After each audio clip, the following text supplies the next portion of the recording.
দুষ্টু কথা বলু কথা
ভক্ত পাগলের পায়ে একটা বেল পাতা আর দেওয়া হলো।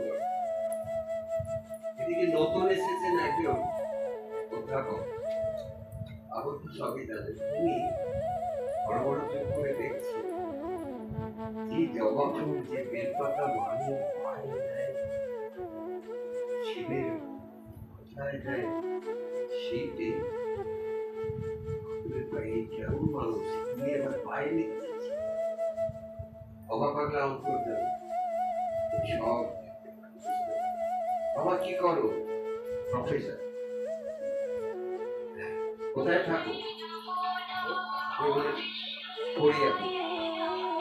বেশ, আচ্ছা বাবা, তোমাদের বাড়ি আছে নিজেদের?